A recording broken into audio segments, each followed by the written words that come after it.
Hello. మనం చెప్పండి sir. Bharat elevators అనేది అయితే మనం అంటాము. భారత్ ఎలివేటర్స్ అంటే బేసిక్గా మనం అన్నీ కూడా ఎలక్ట్రిక్ ట్రాక్షన్ లిఫ్ట్స్ ఇన్స్టాల్ చేస్తాం. Electric okay. ట్రాక్షన్ లిఫ్ట్స్ అంటే ఫస్ట్ ఏంటి అంటే బేసిక్గా ఏదైతే మెషిన్ ఓకే. లిఫ్ట్ షాఫ్ట్ పైన ఇన్స్టాల్ చేస్తామో ఓకే. ట్రాక్షన్ మెషిన్ అంటాం అనమాట. జనరల్ హైడ్రాలిక్ లిఫ్ట్లో ఏంటి, గ్రౌండ్ ఫ్లోర్లోనే మనం ఏదైనా సైడ్లో లిఫ్ట్ షాఫ్ట్ పక్కన మనం లిఫ్ట్ ఇన్స్టాల్ చేస్తాం, అంటే మెషిన్ ఇన్స్టాల్ చేస్తాం. వేరే అవును. ఎలక్ట్రిక్ ట్రాక్షన్ లిఫ్ట్స్లో ఏంటి, లిఫ్ట్ ఎక్కడైతే ఉంటుందో కరెక్ట్ లిఫ్ట్కి టాప్లో, లిఫ్ట్ టాప్ అంటే లిఫ్ట్ క్యాబిన్ టాప్ అని కాదు, టోటల్ లిఫ్ట్ షాఫ్ట్ ఏదైతే ఉంటుందో ఆ షాఫ్ట్లో ఒక ఫిక్స్డ్ పొజిషన్లో మనం మెషిన్ ఇన్స్టాల్ చేసి ఆ మెషిన్కి ఏం చేస్తాము, మెషిన్ అని ఎందుకు అంటాం, దీన్ని మోటార్ అని ఎందుకు అనమంటే దీనిలో motor, gear box, pulley, flywheel, break అన్నీ కలిపి ఉంటాయి. అదే గేర్ లెస్ మిషన్ అనుకుంటే కూడా దానిలో పుల్లీ, మోటార్, బ్రేక్ సెట్ అన్నీ కలిపి ఉంటాయి. సో దీన్ని ఎలివేటర్ మిషన్ అంటాం మనం.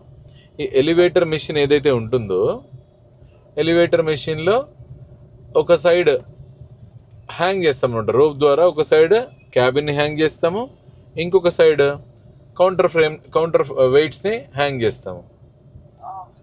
సో ఈ సిస్టమ్ని ఏమంటామంటే ఎలక్ట్రిక్ ట్రాక్షన్ లిఫ్ట్స్ అంటాం. ఎలక్ట్రిక్ ట్రాక్షన్ లిఫ్ట్స్లో with machine room, without machine room ఏది తీసుకోవాలని బేసిక్గా కన్ఫ్యూజన్ ఉంటుంది. హై రైజ్ బిల్డింగ్ ఉంటే కనుక ఎప్పుడన్నా మెషిన్ రూమ్ లెస్ లిఫ్ట్ తీసుకోవాలి, ఎందుకు, హై స్పీడ్ కావాలి కాబట్టి. లో రైజ్ బిల్డింగ్ ఉంటే కనుక ఎప్పుడన్నా ఒక ప్రాపర్ రూమ్ సెటప్ అనేది చేసుకోవాలి. సో ఇప్పుడు రూమ్ సెటప్ చేసుకోవడం ఎందుకు ఇంపార్టెంట్ అంటే, ఏ రోజన్నా కనుక లిఫ్ట్ అనుకోకుండా ఆగిపోయింది అనుకో, లిఫ్ట్ ఆగిపోతే మనిషి, ఎవరిన రెస్క్యూ చేయాల్సిన మనిషి పైకి వెళ్ళాలి. అసలు లిఫ్ట్ ఎందుకు ఆగుతుంది, కరెంట్ పోతే లిఫ్ట్ ఫ్లోర్కి వచ్చి ఆగుతుంది కదా. మన అన్ని లిఫ్ట్స్లో అది ట్రాక్షన్ లిఫ్ట్ కానీ, స్క్రూ లిఫ్ట్ కానీ, డంబైటర్ కానీ, మన ర్యాక్ అండ్ పినియన్ లిఫ్ట్ కానీ, హైడ్రాలిక్ లిఫ్ట్ కానీ, మన కంపెనీలో లిఫ్ట్ స్టేట్ ప్రైవేట్ లిమిటెడ్లో క్యూబ్ ఎలివేటర్స్ కానీ, భారత్ ఎలివేటర్స్ కానీ ఏ బ్రాండ్తో తీసుకున్నా సరే ప్రతి లిఫ్ట్లో ఇన్బిల్ట్ బ్యాటరీ సిస్టమ్ ఉంటుంది. ఈ బ్యాటరీని మనం ఏమంటాం, ఆటోమేటిక్ రెస్క్యూ డ్రైవ్ అంటాం. అంటే ఏంటి, కరెంటు పోతే ప్యాసింజర్ని రెస్క్యూ చేసే ఒక డివైస్ అని. ఈ సిస్టమ్ అసలు ఎట్లా పనిచేస్తుంది అంటే, ఎస్పెషల్లీ భారత్ ఎలివేటర్స్లో ఏదైతే ఆటో రెస్క్యూ డ్రైవ్ సిస్టమ్ ఉందో ఇది ఎట్లా పనిచేస్తుంది అంటే, ఇది బేసిక్గా ఒక ట్రాన్స్ఫార్మర్. ఇది 12 వోల్ట్స్ కరెంట్, బ్యాటరీలో ఎంత కరెంట్ ఉంటుంది, 12 వోల్ట్స్ ఉంటుంది. ఈ 12 వోల్ట్స్ వోల్టేజ్ ఉన్న పవర్ని, బ్యాటరీలో వచ్చే పవర్ని 2 ఫేజ్ పవర్ కింద కన్వర్ట్ చేసుకొని 3 ఫేజ్ మెషిన్కి 2 ఫేజ్ సప్లైతో కూడా మెషిన్ రన్ అవుతుంది. కానీ ఎక్కువసేపు రన్ చేస్తే మెషినే కాలిపోయే అవకాశం ఉంటుంది. సో బేసిక్గా ఈ 2 ఫేజెస్ పవర్ సప్లై అయ్యి 12 వోల్ట్ బ్యాటరీ నుంచి లిఫ్ట్ అనేది ఫ్లోర్కి వచ్చి ఆగుతుంది. సో ఎప్పుడైతే ఇంత చిన్న బ్యాటరీ నుంచి, అంటే మనం యూజ్ చేసేవి 7Ah బ్యాటరీస్, ఎందుకు పెద్ద బ్యాటరీస్ యూజ్ చేయొచ్చు కదా అంటే, అది ఇన్వర్టర్ కాదు. బేసిక్గా మనం ఏంటి, ఉట్టి కరెంటు పోతే క్యాబిన్ ఫ్లోర్కి వచ్చి ఆగడానికి మాత్రమే మనం ప్రొవిజన్ ఇస్తాం. జనరేటర్ కానీ ఇన్వర్టర్ కానీ లిఫ్ట్ కంటిన్యూస్గా రన్ అవ్వాలంటే అది కస్టమర్, మీరు మీ బిల్డింగ్ ఏదైతే ఉంటుందో ఆ బిల్డింగ్ జనరేటర్ సిస్టమ్కో, బిల్డింగ్లో ఉన్న ఇన్వర్టర్ సిస్టమ్కో మీరు కనెక్ట్ చేసుకోవాల్సి వస్తుంది. వేరేజ్ ఆటోమేటిక్ రెస్క్యూ డ్రైవ్ సిస్టమ్ ఏదైతే ఉందో అది జస్ట్ కరెంటు పోయినప్పుడు ఫ్లోర్ వరకు వచ్చి లిఫ్ట్ ఆగడానికి మాత్రమే మనకు ఉపయోగపడుతుంది. ఇప్పుడు ఏదైతే ఈ లిఫ్ట్ ఉందో, ఈ automatic Bharat elevators electric traction lift ఏదైతే ఉందో, కరెంటు పోయిందనుకో లిఫ్ట్ ఫ్లోర్కి వచ్చి ఆగుతుంది, రైటా. కానీ ఎప్పుడు ఆగుతుంది, ఫస్ట్ ఏమో కరెంటు పోగానే లిఫ్ట్ ఎక్కడుంది అక్కడ ఆగిపోతుంది. దాని తర్వాత ఒక 10 సెకండ్స్ తర్వాత ఈ బ్యాటరీ నుంచి మోటార్కి పవర్ సప్లై అయ్యి ఫ్లోర్ లెవెల్కి వచ్చి ఆగుతుంది. ఫ్లోర్ లెవెల్కి వచ్చి ఆగగానే మన మెషిన్ కెపాసిటీ ఎక్కువ ఉంటుంది, సో దాంతో బ్యాటరీ డ్రైన్ అయిపోతుంది. సో మళ్ళీ కనుక కరెంటు పోయిందనుకో, ఇది రీఛార్జ్ కాకముందే, అప్పుడు ఎక్కడ కరెంటు పోతే అక్కడైతే వచ్చి ఆగాల్సిందే కదా లిఫ్ట్. సో బ్యాటరీ ఉన్నంత వరకు ఫ్లోర్కి వచ్చి ఆగుతుంది. కానీ బ్యాటరీ డ్రైన్ అయిపోతే కనుక మల్టిపుల్ టైమ్స్ కరెంటు పోయినా, లేదంటే బ్యాటరీ ఛార్జింగ్ అవ్వకపోయినా, బ్యాటరీ పాడైపోయినా, ఓకే, లిఫ్ట్ ఎక్కడున్నది అక్కడే ఆగిపోతుంది. సో అది ఒక రీజన్ లిఫ్ట్ ఆగడానికి. సెకండ్ రీజన్ ఏముండొచ్చు, డోర్ సెన్సార్స్ ఏమైనా పాడైనా, లిమిట్ స్విచెస్ ఏమైనా పాడైనా, లిఫ్ట్లో ఒక 300 పార్ట్స్ ఉన్నాయి, ఎలక్ట్రికల్ సర్క్యూట్ బోర్డ్ పాడైనా, కంట్రోల్ ప్యాన్లో మదర్ బోర్డ్ పాడైనా, లోపల ఐసీస్ ఏమైనా పోయినా, సెన్సార్స్ పని చేయకపోయినా, లేదంటే మోటరే పాడైపోయినా, మల్టిపుల్ రీజన్స్ వల్ల ఏదో ఒక రీజన్ వల్ల లిఫ్ట్ కనుక ఆగిపోయింది అనుకో ఫ్లోర్ మధ్యలో, అపార్ట్మెంట్లో ఏం జరుగుతుంది, వాచ్మెన్ డోర్ ఓపెన్ చేయడానికి ట్రై చేస్తాడు, బయటికి రాకండి అని అడుగుతాడు, కానీ ఎప్పుడు అట్లా రాకూడదు. ఎందుకు, లిఫ్ట్ ఫ్లోర్ లెవెల్లో ఉంటేనే మనం బయటికి రావాలి. ఫ్లోర్ లెవెల్లో లిఫ్ట్ లేకపోతే ఏదో చైర్ వేసుకొని డోర్లు బలవంతంగా ఓపెన్ చేసో బయటికి రావడానికి మనం ట్రై చేయకూడదు, అప్పుడు యాక్సిడెంట్ అయ్యే ఛాన్స్ ఉంటుంది. కాబట్టి సో ఫ్లోర్ లెవెల్కి ఫస్ట్ లిఫ్ట్ తెచ్చుకోవాలి. కరెంటు లేదు ఆర్ఎల్స్ మన లిఫ్ట్ పని చేయట్లేదు, లిఫ్ట్ ఫ్లోర్స్ మధ్యలో ఆగిపోయింది, ఫ్లోర్ లెవెల్కి ఎట్లా వస్తుంది లిఫ్ట్, రాలేదు కదా. సో మాన్యువల్గా పైకి ఎక్కడైతే మెషిన్ ఉందో, అంటే ఎస్పెషల్లీ ఎలక్ట్రిక్ ట్రాక్షన్ లిఫ్ట్స్లో, భారత్ ఎలివేటర్స్లో మెషిన్ ఎప్పుడు కూడా లిఫ్ట్ షాఫ్ట్లో టాప్ పొజిషన్లో ఉంటుంది, ఫిక్స్డ్ పొజిషన్లో. అక్కడికి మనిషి వెళ్ళి అక్కడ బ్రేక్ చేత్తో రిలీజ్ చేసి ఫ్లై వీల్ని రొటేట్ చేస్తే కనుక మెల్లగా lift either up direction or down డైరెక్షన్లోకి మనం దాన్ని మూవ్ చేయొచ్చు. అప్పుడు లిఫ్ట్ ఫ్లోర్ లెవెల్కి వస్తుంది. ఫ్లోర్ లెవెల్కి వస్తే మాన్యువల్ డోర్ కానీ ఆటోమేటిక్ డోర్ కానీ ఏ టైప్ ఆఫ్ డోర్ ఉన్నా సరే డోర్ చేత్తో ఓపెన్ చేసుకొని మనం బయటికి రావచ్చు సేఫ్గా. ఇది ప్రాసెస్. ఇప్పుడు ఇంట్లో లిఫ్ట్ పెట్టుకునేటప్పుడు ఒకవేళ మెషిన్ రూమ్ పెట్టుకోలేదనుకో, అంటే అసలు ఒక రూమే లేదనుకో, మెషిన్ రూమ్ మనకు మెయిన్ ప్రాబ్లం ఏంటి, వాస్తు ప్రాబ్లం వల్ల అందరు కూడా ఆ తక్కువ హైట్ ఉండాలి, మాకు మెషిన్ రూమ్ లెస్ లిఫ్ట్ ఇస్తారా అని అడుగుతారు. కానీ మనం ఆలోచిస్తే కనుక ఒకవేళ ఆ తక్కువ హైట్ ఏంటి అనేది నేను ఎక్స్ప్లెయిన్ చేస్తాను ఇప్పుడు. అన్నిటికన్నా మన ఫస్ట్ మోడల్ ఏంటి అంటే భారత్ అల్ట్రా. ఈ అల్ట్రా అనే మోడల్ ఏంటి, 4 passenger lift and 6 passenger 8 passenger, అంటే లిఫ్ట్ కెపాసిటీని బట్టి మళ్ళీ ప్రైస్ 70,000 రూపీస్ వేరీ అవుతుంది, 4 ప్యాసింజర్కి 6 ప్యాసింజర్కి 6 ప్యాసింజర్కి 8 ప్యాసింజర్కి. అయితే బేసిక్గా అల్ట్రా మోడల్ ఏదైతే ఉందో భారత్లో, ఈ మోడల్ వచ్చేసరికి గ్రౌండ్ ఫ్లోర్ నుంచి 5 ఫీట్ కింద పిట్, అంటే ఇది స్టాండర్డ్ మోడల్. మనం అన్ని bureau of Indian standards use చేసి ఫాలో అయ్యే మోడల్. లిఫ్ట్ ప్రైస్ కూడా అన్నిటికన్నా తక్కువ. ఎందుకు, అన్నీ మనకి స్టాండర్డ్గా walls 3 sides 9 inch wall, okay, కింద 5 ఫీట్ పిట్, పైన అట్లానే టాప్ ల్యాండింగ్ నుంచి 14 ఫీట్ హైట్కి స్లాబ్, ఆ స్లాబ్ పైన ఒక 8 ఫీట్ రూమ్. సో ఎవరైనా సరే బిల్డింగ్లో టెర్రస్ పైకి లిఫ్ట్ కావాలనుకున్నారనుకో, జనరల్గా అపార్ట్మెంట్స్లో మనం అబ్జర్వ్ చేస్తే టెర్రస్ కింద వరకే లిఫ్ట్ ఉంటుంది, టెర్రస్ పైన లిఫ్ట్ ఉండదు. టెర్రస్ కింద లిఫ్ట్ ఉంటే టెర్రస్ పైన 4 ఫీట్ హైట్కి స్లాబ్ ఉంటుంది, స్లాబ్ పైన మోటార్, ఆ మోటార్ పైన మళ్ళీ 8 ఫీట్ రూమ్ ఉంటుంది. అప్పుడు హ్యాపీగా లోపలికి వెళ్ళి పని చేసుకోవచ్చు. ఏదైనా ఇట్లా మెయింటెనెన్స్ ఇష్యూ వచ్చినప్పుడు ఎవరన్నా మనిషి ఆ రూమ్లోకి వెళ్ళచ్చు. సో అంటే బేసిక్గా లాస్ట్ ల్యాండింగ్ దగ్గర నుంచి, అంటే టెర్రస్ పైకి లిఫ్ట్ వచ్చి ఆగాలనుకో, టెర్రస్ దగ్గర ల్యాండింగ్ నుంచి 14 ఫీట్కి ఒక స్లాబ్ ఆర్ ఐరన్ స్ట్రక్చర్, అంటే స్ట్రక్చర్ కూడా తయారు చేయొచ్చు. అన్ని లిఫ్ట్స్ కూడా వాల్స్ లేకపోతే మనం స్ట్రక్చర్ తయారు చేసి లిఫ్ట్ ఇన్స్టాల్ చేయొచ్చు. అయితే 14 ఫీట్కి మెషిన్ కూర్చుంటుంది, దానిపైన 8 ఫీట్కి రూమ్ ఉంటుంది, అంటే టోటల్ ఎంత అయింది, 14 + 8 22 ఫీట్ హైట్ అవుతుంది. లాస్ట్ ఎక్కడైతే నుంచున్నామో ఆ ల్యాండింగ్ దగ్గర నుంచి 22 ఫీట్ హైట్ అవుతుంది. ఇట్లా కనుక మనకి ప్రొవిజన్ ఇవ్వడానికి అబ్జెక్షన్ లేదు అంటే అన్నిటికన్నా బెస్ట్ అండ్ అన్నిటికన్నా లోయెస్ట్ ప్రైస్, ఎకనామిక్ ప్రైస్ ఉన్న భారత్ అల్ట్రా అనే మోడల్ ఇన్స్టాల్ చేసుకోవచ్చు.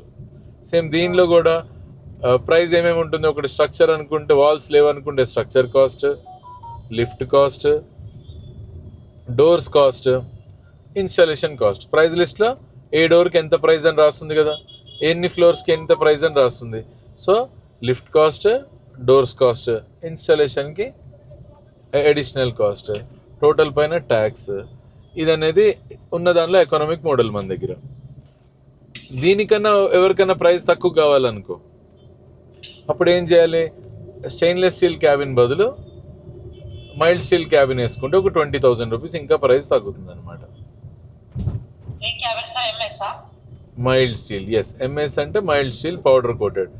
మైల్డ్ స్టీల్ పాడైపోతుందా అని చాలా మందికి డౌట్ ఉంటుంది. యాక్చువల్ మన ఇంట్లో యూజ్ చేసేవన్నీ మైల్డ్ స్టీల్తోనే ఉంటాయి. ఫ్యాన్ మైల్డ్ స్టీలే, 20 ఇయర్స్ మంచిగానే ఉంటుంది. ఎందుకంటే మన దగ్గర డైరెక్ట్ పౌడర్.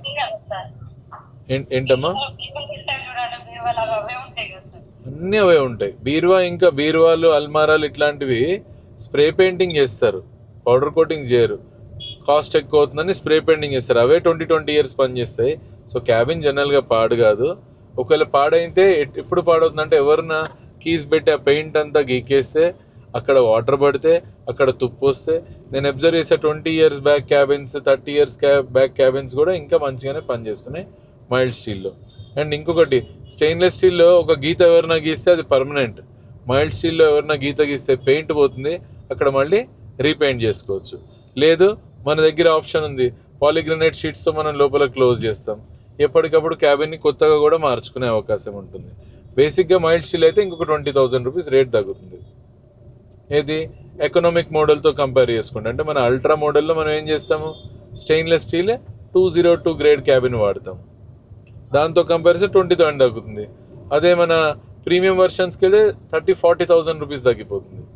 సో మన ఫస్ట్ మోడల్ ఏంటి, భారత్ అల్ట్రా అనే మోడల్ ఏదైతే ఉందో ఎలక్ట్రిక్ ట్రాక్షన్ లిఫ్ట్స్లో, ఇది స్టాండర్డ్గా 14 ఫీట్ ప్లస్ 8 ఫీట్ హైట్ టాప్లో ఉండాలి. అట్లనే బాటంలో 5 ఫీట్ పిట్ ఉండాలి. ఇలా కనుక ప్రొవిజన్ ఇంట్లో కనుక పాసిబుల్ అవుతుంది, మాకు వాస్తు ప్రకారం ఏం ప్రాబ్లం ఏం లేదు అనుకుంటే కనుక హ్యాపీగా ఈ లిఫ్ట్ పెట్టుకోవచ్చు. బ్రహ్మాండంగా పనిచేస్తుంది, ఇది ఎటువంటి ప్రాబ్లం రాదు. నెక్స్ట్ సెకండ్ ఆప్షన్ ఏంటి మన దగ్గర ఉన్నది, ultra geared. Bharat ultra geared ఏదైతే మోడల్ ఉందో ఇది మల్టిపుల్ ఆప్షన్స్తో వస్తుంది. అంటే కింద పిట్ కనుక లేకపోయినా 1.5 ఫీట్ పిట్లో కూడా మనం లిఫ్ట్ ఇన్స్టాల్ చేయొచ్చు. అట్లనే పైన ఓవర్ హెడ్ ఏదైతే ఉందో 14 ఫీట్ అన్నాం కదా, 11 ఫీట్కే క్లోజ్ చేసుకొని 6 ఫీట్ రూమ్, అంటే 11 + 6 ఎంత అయింది, 17 ఫీట్లో క్లోజ్ చేసుకోవచ్చు. అంటే ఏదైతే మెషిన్ రూమ్కి అడిషనల్ ఇందాక 22 ఫీట్ టోటల్ అనుకున్నామో ఆ హైట్ అంతా తగ్గిపోతుంది. ప్లస్ మనం ప్రాపర్గా పైన కూడా స్ట్రక్చర్ చేసిన స్లాబ్ ఏమన్నా లోపల మనిషి వెళ్ళడానికి ఒక ప్రొవిజన్, మెషిన్కి ప్రొవిజన్ అయితే మనం కంపల్సరీ ఇవ్వమని అడగాలి. ఎందు గురించి, లోపల కస్టమర్ ఏ రోజున, కస్టమర్ అనే కాదు లిఫ్ట్ టెక్నీషియన్ వెళ్ళినా లోపల పని చేసుకునే విధంగా. ఓకే, సో అల్ట్రా గేడ్లో ఏంటి 11 feet plus 6 feet, 11 feet plus 5.5 feet, అంటే పైన 17 ఫీట్లోనే టోటల్ క్లోజ్ అయిపోతుంది. కింద పిట్ కూడా ఓన్లీ 1.5 ఫీటే. ప్లస్ అల్ట్రా గేడ్లో ఉన్న స్పెషాలిటీ ఏంటంటే ఇది గేడ్ మెషిన్, ఇది క్యాంటిలివర్. అంటే సేమ్ హైడ్రాలిక్ లిఫ్ట్ ఎట్లా అయితే క్యాంటిలివర్ ఫ్రేమ్తో మనం ఇస్తామో, అల్ట్రా గేడ్ కూడా మనం క్యాంటిలివర్తో ఇస్తాం. క్యాంటిలివర్ అంటే క్యాంటిలివర్తో ఇస్తాము స్టాండర్డ్గా. అంటే అక్కడ ప్రొవిజన్ని బట్టి, ఒకవేళ ప్రొవిజన్ చాలా చిన్న స్పేస్ ఉందంటే కూడా హైడ్రాలిక్ లిఫ్ట్ బడ్జెట్ లేకపోతే మనం అల్ట్రా గేర్ రికమెండ్ చేసి ఈ లిఫ్ట్ సజెస్ట్ చేయొచ్చు. అంటే రేట్ తక్కువ హైడ్రాలిక్తో కంపేర్ చేస్తే, పర్ఫార్మెన్స్ ఎక్కువ. కానీ డూప్లెక్స్ హౌస్ ఉంటే మనం ఇది రికమెండ్ చేయం, మనం హైడ్రాలిక్కే రికమెండ్ చేస్తాం. కానీ రఫ్ అండ్ టఫ్ యూజ్ ఉంది, ఒక అపార్ట్మెంట్ లాంటి చోటు ఉంది, ఎగ్జిస్టింగ్ అపార్ట్మెంట్ ఉంది, సింప్లెక్స్ కన్స్ట్రక్షన్, మేడపైకి వెళ్ళే ప్రొవిజన్ ఉంది, రఫ్ అండ్ టఫ్ యూజ్ ఉంది, అప్పుడు ఏంటి మనం అల్ట్రా గేడ్ అనేది ప్రొవైడ్ చేస్తాం. అల్ట్రా గేడ్ ప్రొవైడ్ చేయడం వల్ల మేజర్ అడ్వాంటేజ్ కస్టమర్కి ఎక్కడ వస్తుంది, మీ బిల్డింగ్లో కనుక కింద పిట్ తక్కువ ఉన్నా, ఓవర్ హెడ్ తక్కువ ఉన్నా, మెషిన్ రూమ్ స్పేస్ని అవాయిడ్ చేద్దాం అనుకున్నా, మనం ఆ హైట్ తగ్గించుకొని ఆ షాఫ్ట్ లోపలే ఆ మెషిన్ రూమ్ అనేది క్రియేట్ చేసుకొని లిఫ్ట్ సప్లై చేయడం జరుగుతుంది. ఈ రెండింటికి ప్రైస్ డిఫరెన్స్ ఎంత ఉంది, అబౌట్ 1 lakh చేంజ్ ఉంది అల్ట్రాకి, అల్ట్రా గేర్డ్కి. థర్డ్ ఏంటి, హోమ్ స్టైల్ అని ఉంది. ఇదేంటి, complete gearless top and model.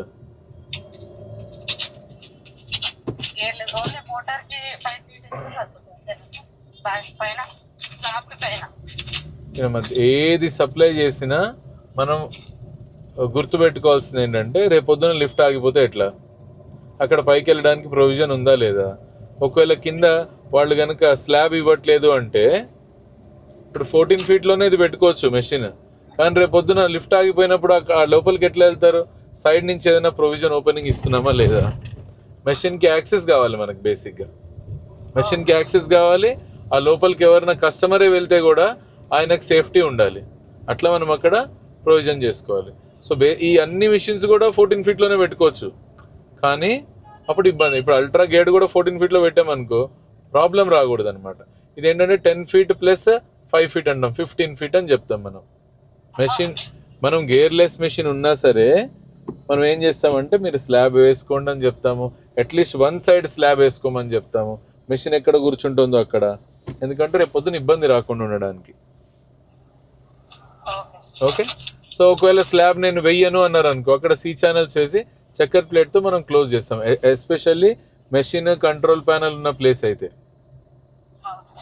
Sir ఇంకొకటి ఏంటంటే ఇది మధ్యలో ఆగిపోయింది అనుకోండి, పవర్ పోతే ఫస్ట్ ఫ్లోర్ కి సెకండ్ ఫ్లోర్ కి మధ్యలో ఆగింది అనుకోండి, ఇప్పుడు మరి అంటే ల్యాండింగ్ దగ్గరకు వచ్చి ఆగాలంటే ఏం చేయాలి? మళ్ళీ గేర్లెస్ దానికైతే మిషన్ రూమ్ కి అయితే వెళ్ళి ఓకే చేయొచ్చు, మరి దీని ఎట్లా చేయాలి సార్?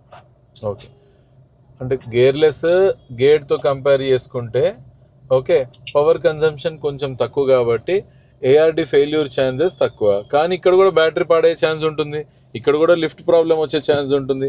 సో అట్లా లిఫ్ట్ ప్రాబ్లం అయితే ఏం చేయాలి అంటే, అక్కడ మెషిన్ రూమ్ లేకపోయినా ఎక్కడైతే మెషిన్ ఉందో అక్కడ వరకు వెళ్ళి, దీనికి కూడా సింపుల్ బ్రేక్ ఉంటుంది, ఆ బ్రేక్ రిలీజ్ చేస్తే ఎటు సైడ్ వెయిట్ ఉందో అటు సైడ్ మూవ్ అవుతుంది. కానీ కొన్ని లిఫ్ట్స్లో ఏమవుతుంది, ఇట్లా బ్రేక్ రిలీజ్ చేయగానే ఎటు వెయిట్ ఎక్కువ ఉందో అటు సైడ్ ఫాస్ట్గా లిఫ్ట్ జారిపోతుంది. గేర్లెస్లో గేరే ఉండదు కాబట్టి, సెల్ఫ్ లాకింగ్ మెకానిజం ఉండదు కాబట్టి అట్లా లిఫ్ట్ జారే అవకాశం ఉంటుంది.